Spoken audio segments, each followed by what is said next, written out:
Good morning.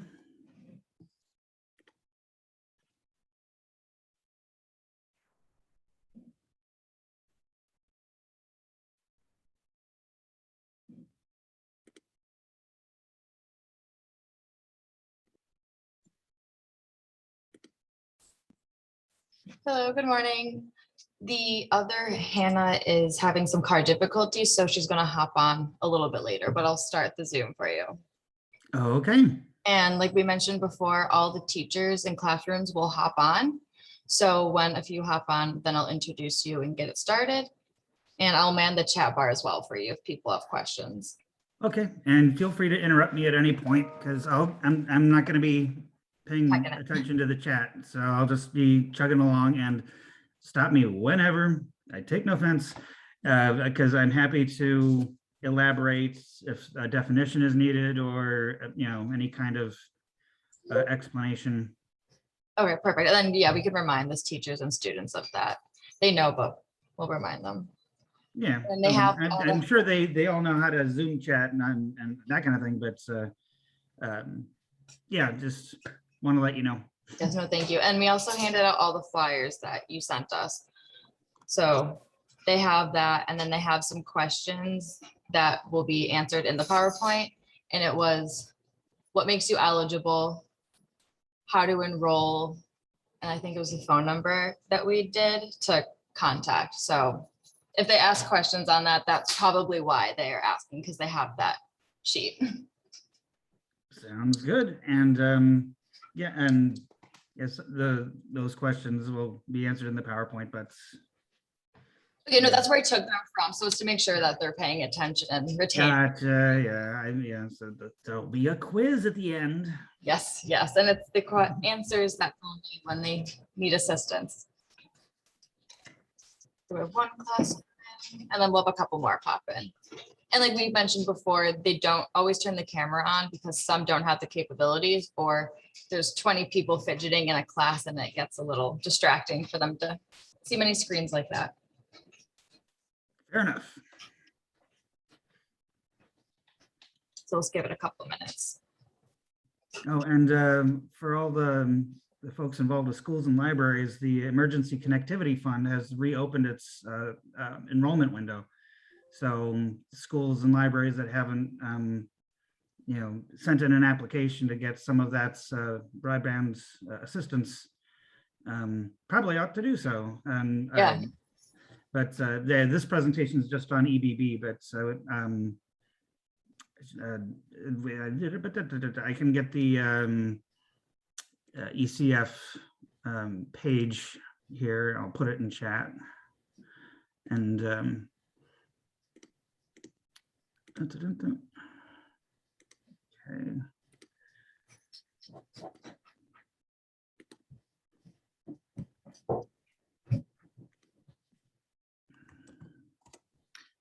So Okay, so I pulled it up in case people need it and miss the link. Perfect. Thank you. no problem. All right, I'll mute myself for the moment.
We are still waiting for a few more classrooms to hop on, and then we will get started. Sounds good.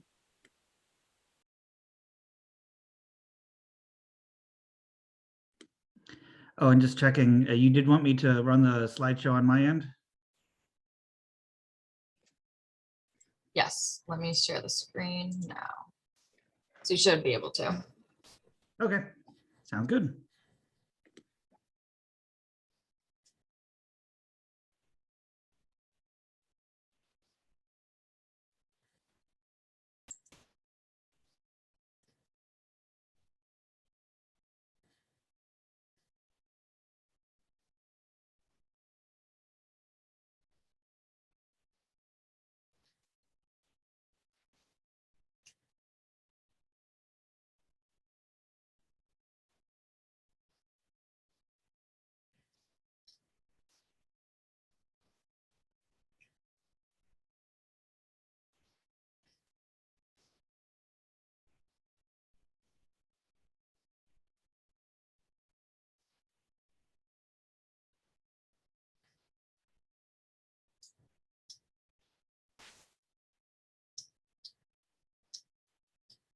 Okay, we can get started now, but there still will be 2 more classrooms hopping in. They're just having some technical difficulties, but we'll get started without them.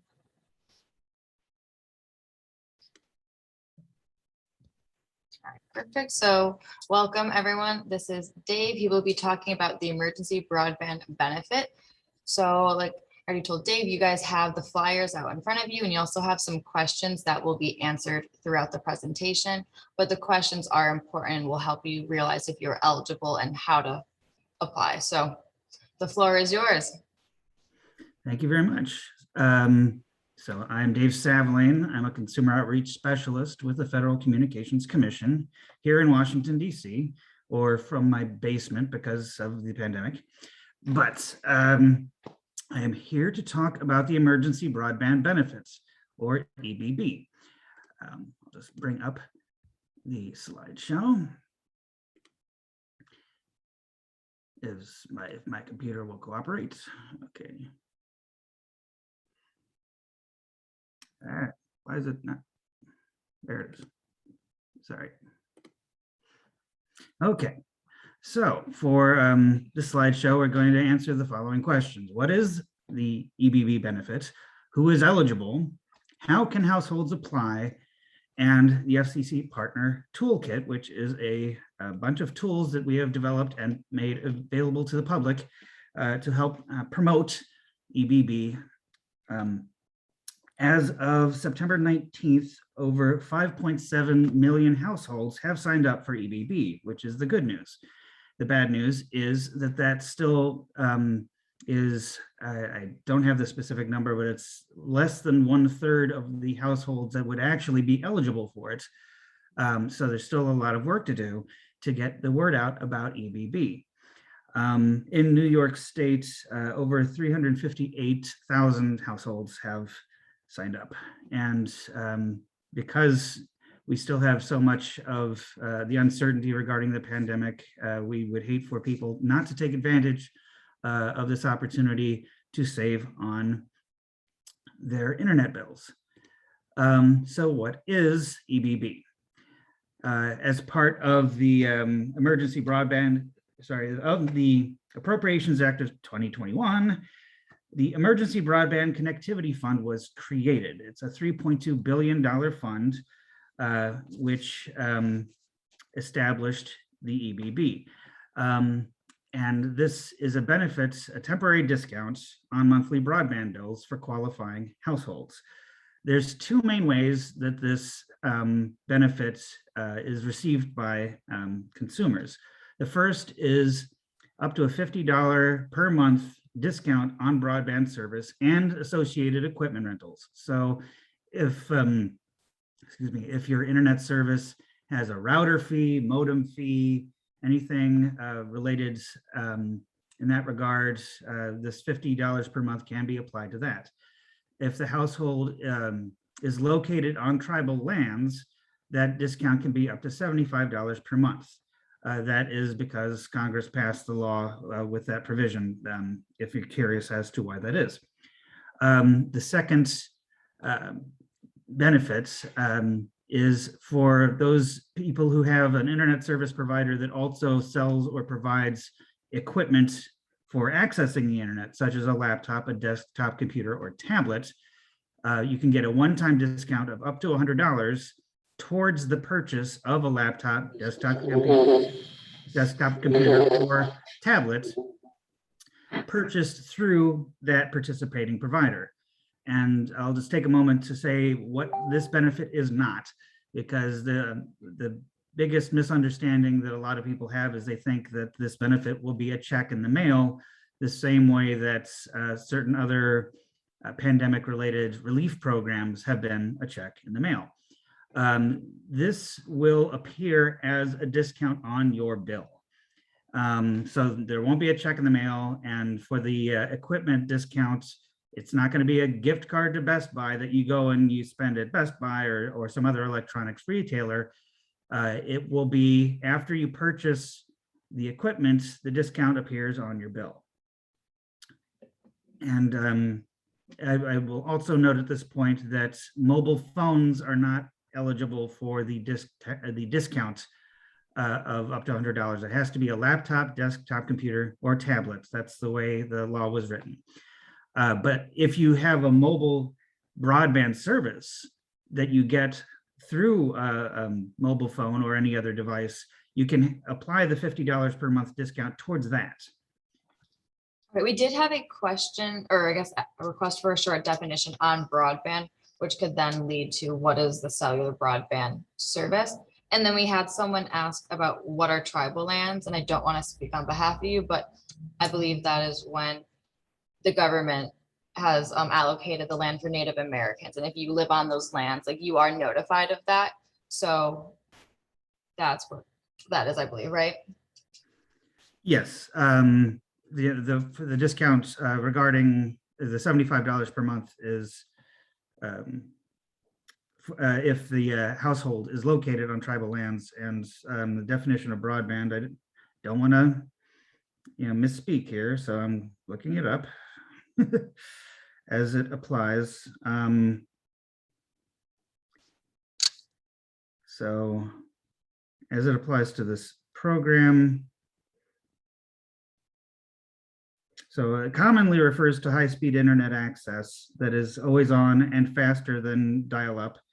That can be from digital subscriber line or DSL. It can be cable modem, fiber, wireless.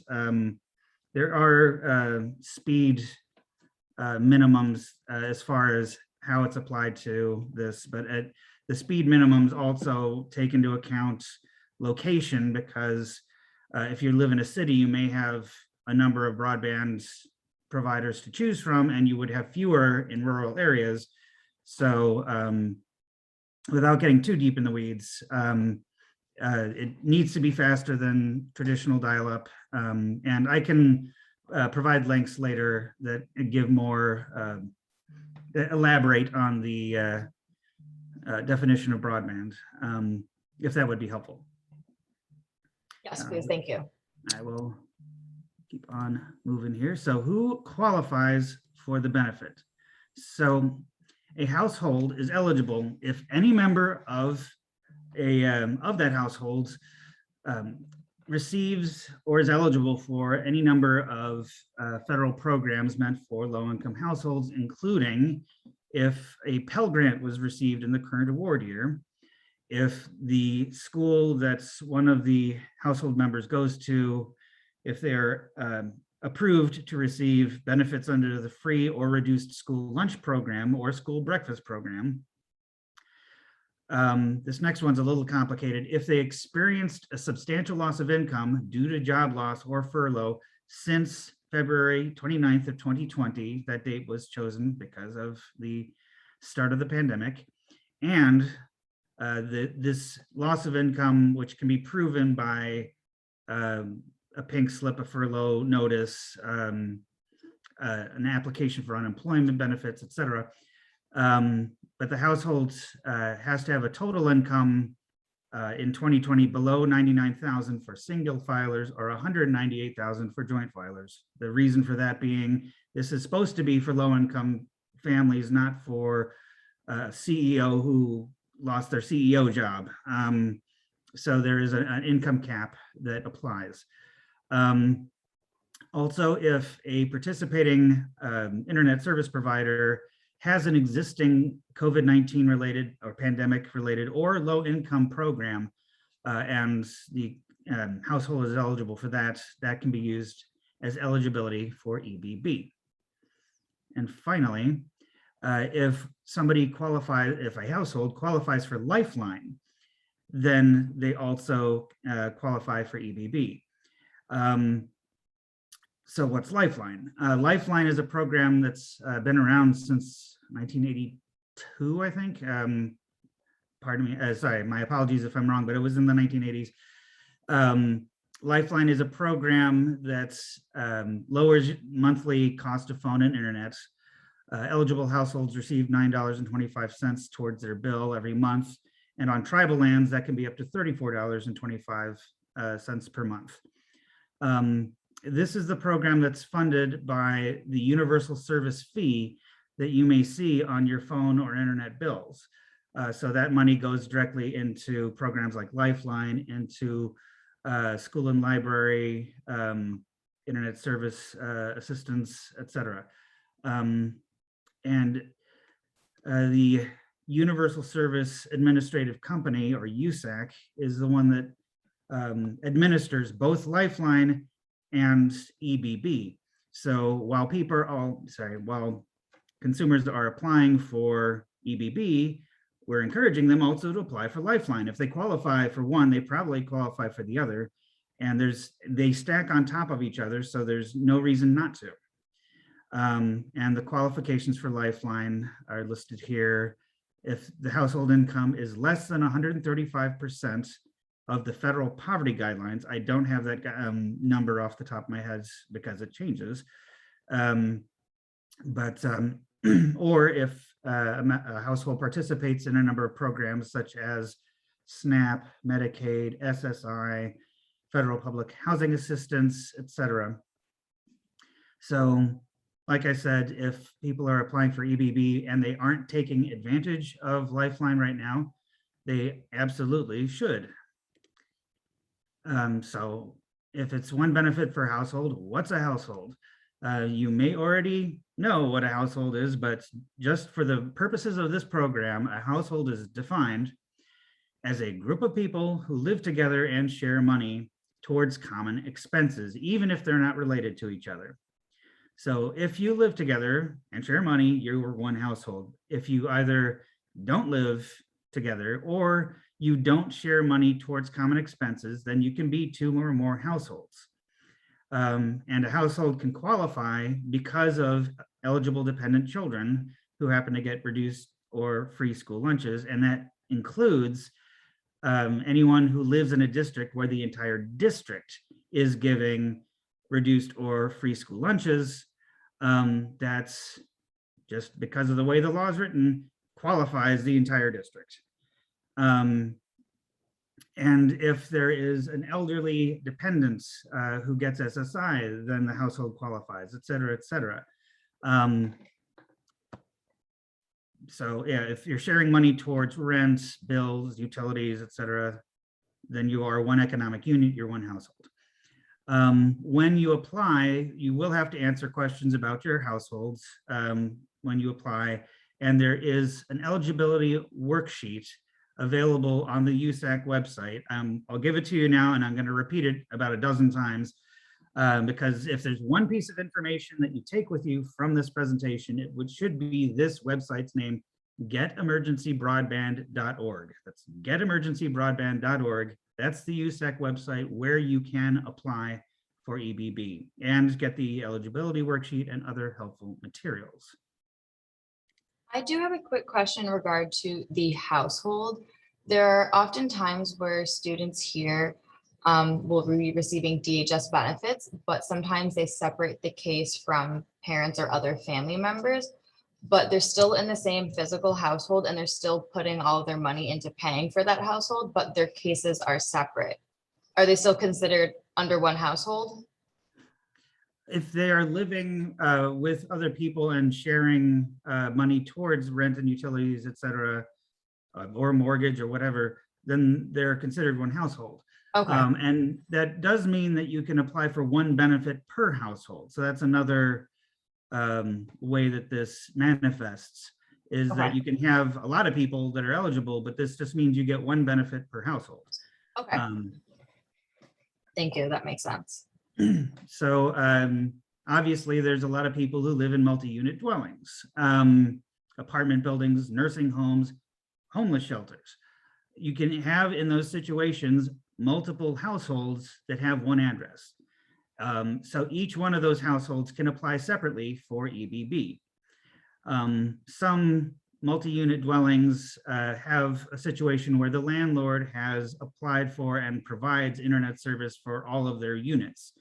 When that is the case, you can still apply separately from your landlord for EBB for your own internet service. But it probably would be a good idea to discuss this with the landlord or property manager to figure out what works best for you, what's available to you, et cetera. Also, if a household has a bill or other liability for broadband access,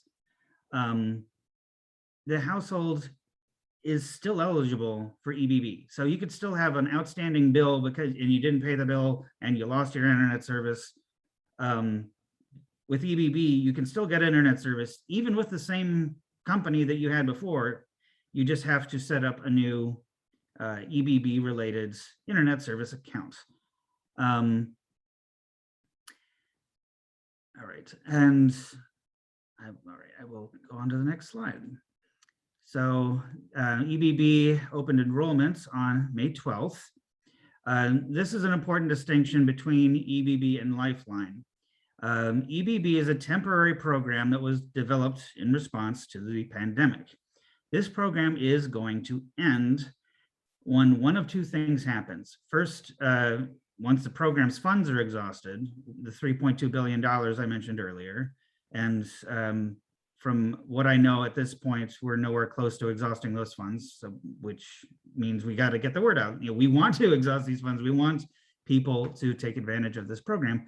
Or 6 months after the Department of Health and Human Services declares an end to the pandemic, whichever one of those comes first. As I mentioned before, Lifeline doesn't end. It's funded by the Universal Service Fee, where the EBB is funded by this one-time grant of money to the program. If Congress decides to add more money to the program, then that could extend the life of the program. But that's up to Congress, not up to us at the FCC. As I mentioned before, the program is administered by USAC, and the application portal, along with a lot of helpful materials on EBB, is available at getemergencybroadband.org. Now, because the program is going to end, a few consumer protections were baked into the program. First off, the internet service provider that you get or have has to provide notice about the last billing cycle that the benefit will apply in full or in part. And at that time, they have to provide the consumer the information about how much it will cost to continue that same broadband service once the program ends. We wanted this to be the case because, well, the Congress wanted it to be the case, and so do we, because it's not uncommon for people to sign up for something for free, and then it stops, and all of a sudden you're paying for something that you might not be able to afford otherwise. So we wanted there to be full notice that when it's going to end and how much it's going to cost. In addition, households have to opt in to request or continue that internet service with that provider. If they don't opt in or select a new service plan, then their broadband service ends. That is a way to make sure that it doesn't keep going and they get billed for it. However, it also means that decisions are going to have to be made, and consumers, a lot of them will probably need assistance in making the decisions what they want to do once their internet service is going to end.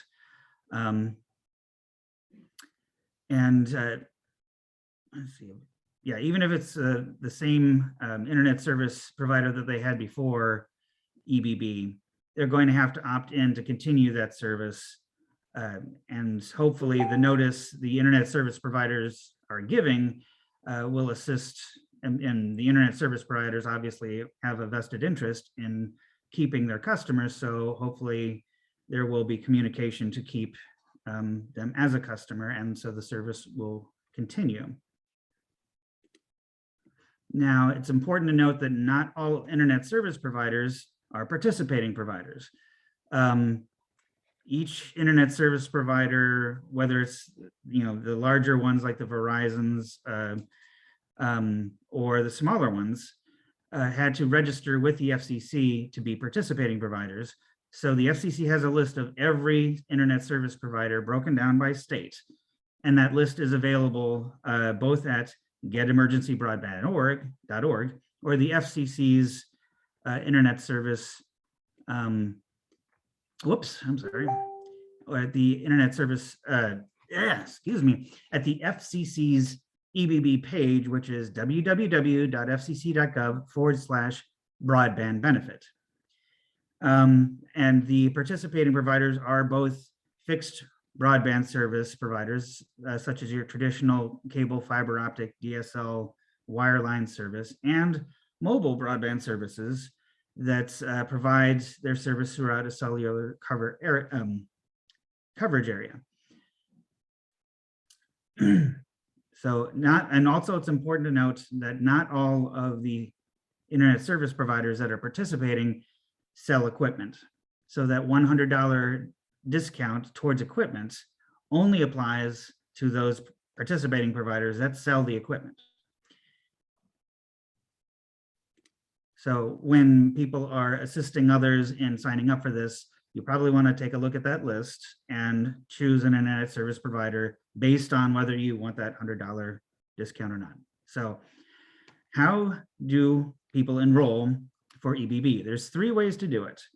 First would be to contact a participating provider in your area off our list directly and ask about the application process and work with them.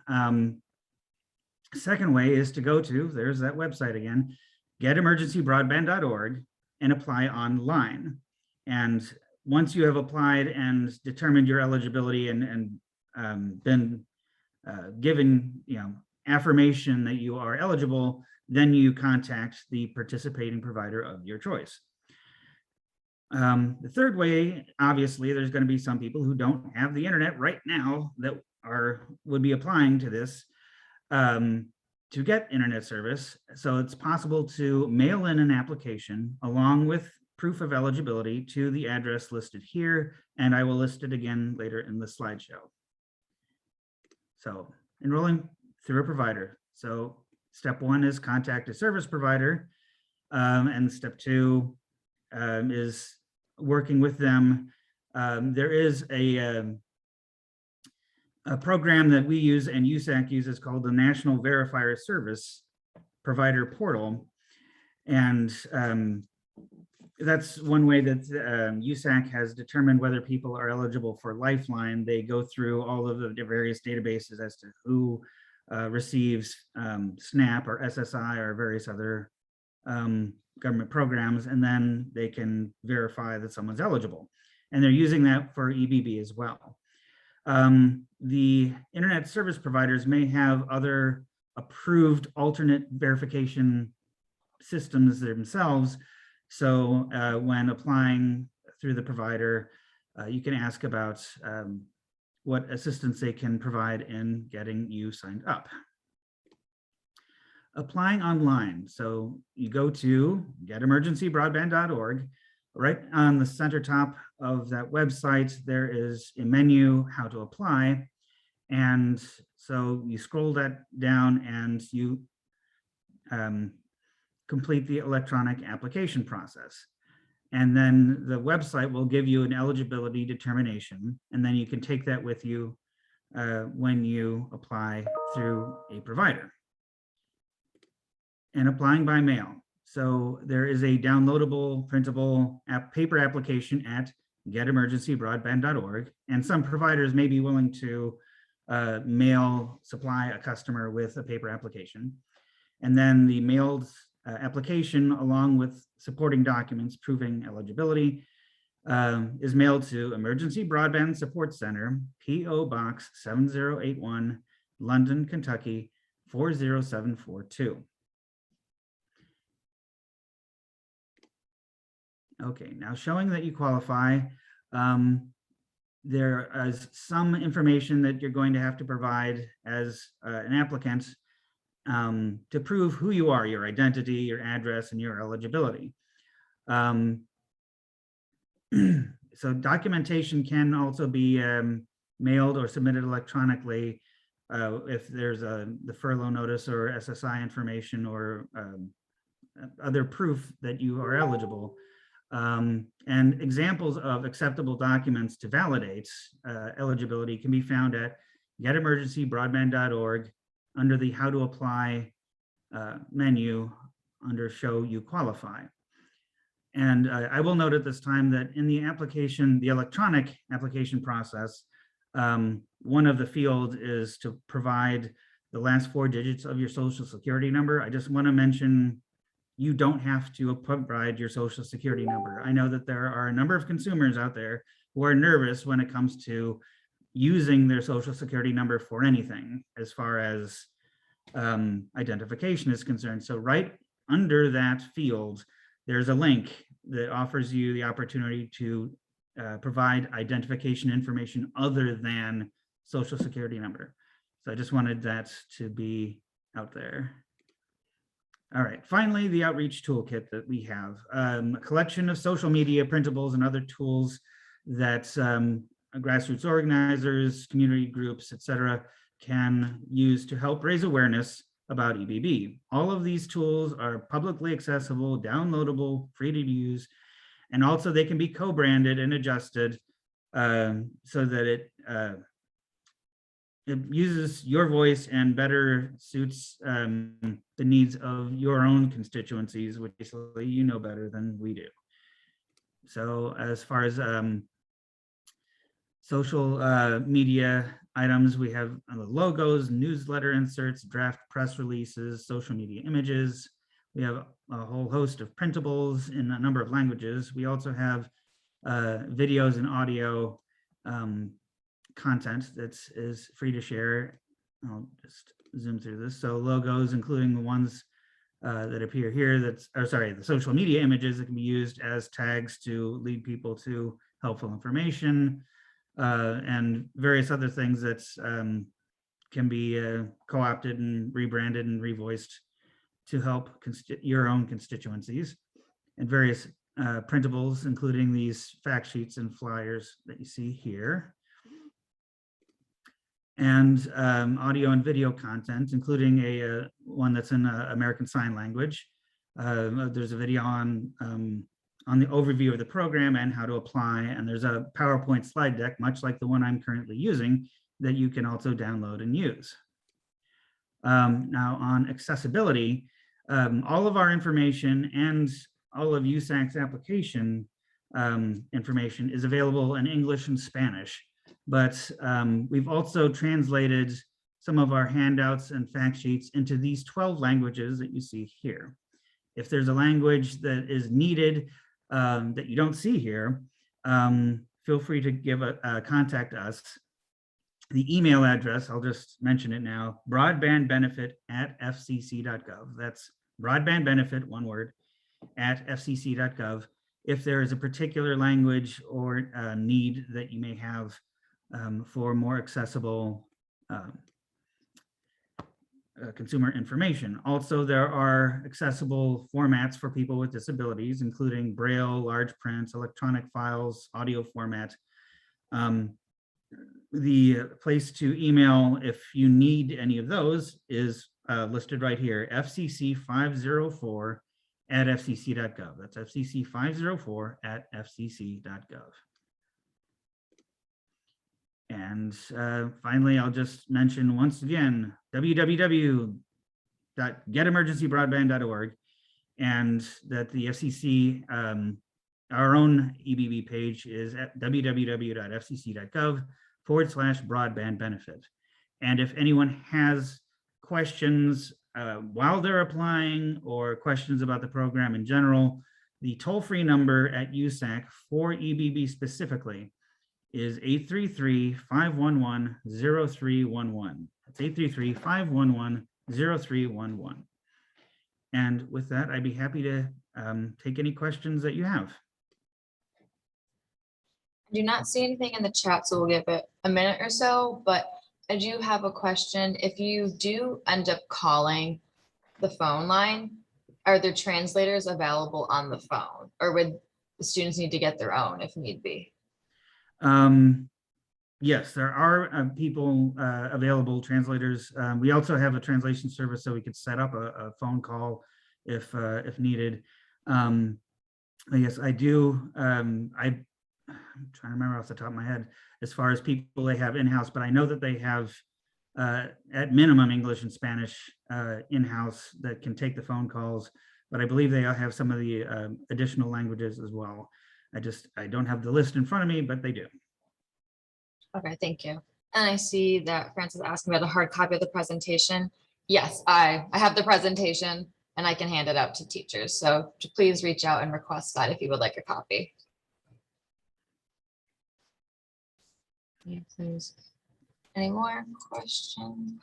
But overall, it's a pretty simple process if I'm understanding correctly. And even if students need additional support, like we are here to do it, the teachers and other staff. And as you can see, they have the phone numbers and the phone lines and all the emails to get a hold of people on from your agency. Yes, and there are additional videos and materials about how to apply that help walk people through the online application process or the printed application process. But there's also the phone number here in case someone is in the middle of the application process and they need an answer to a question. So hopefully we're making this as easy as a government program can possibly be, which I know isn't always easy, but. Yes, but that's why we're all here to support. And if there's any assistance needed, we can provide that for everybody. Okay, well, it doesn't seem like there are any more questions, but as you guys have heard, please reach out to myself or Dave or anybody else, and we will help you with all those needs. But we encourage this, especially with the current times we are living in. Things being virtual will continue whether we go back to normal or not. So utilize the resources while you can. That's what we always encourage. So I just want to say thank you very much, Dave, for presenting, and thank you everyone for attending. Thank you very much. Of course, well, have a great day, everyone.